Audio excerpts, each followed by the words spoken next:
Hello বন্ধুরা, welcome back to my another mini blog. অনেক দিন হয়ে গেছে এই ভিডিওটা আমি শ্যুট করে রেখেছিলাম, কিন্তু সময়ের অভাবে একদমই আমি এডিট করে পোস্ট করে উঠতে পারছিলাম না। আজ হাতে একটু সময় পেয়েছি, তাই ভাবলাম তোমাদের সাথে শেয়ার করি। তোমরা অনেকেই জানো যে আমি কাটোয়া থেকে মিউচুয়াল ট্রান্সফার নিয়ে চলে এসেছি মালদা জেলায়।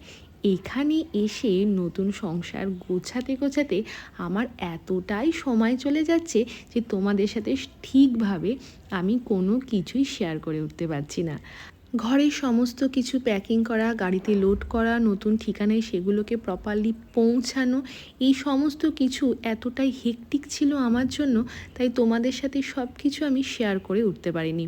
মনের মধ্যে ছিল অদ্ভুত একটা ফিলিংস, অনেকটা দুঃখ এবং অনেকটা ভালো লাগাও। দুঃখ হওয়ার কারণ তো তোমরা বুঝতেই পারছো, শহরটা ছেড়ে যাওয়ার দুঃখ তো রয়েইছে, কিন্তু সেই সঙ্গে অনেকটা ভালো লাগাও আছে। কারণ আমার মনের মানুষ, আমার ভালোবাসার মানুষটা যে আমাদের সবার জন্য এখানে অনেকটাই স্বাচ্ছন্দ্য সাজিয়ে রেখেছিল, শুধু আমাদের যাওয়ার অপেক্ষা ছিল। তাই ওর জন্য মনের মধ্যে কিছুটা আনন্দও ছিল। শহরটাকে ছেড়ে যাচ্ছি ঠিকই, কিন্তু এর প্রতি ভালোবাসা টান সব সময় থাকবে।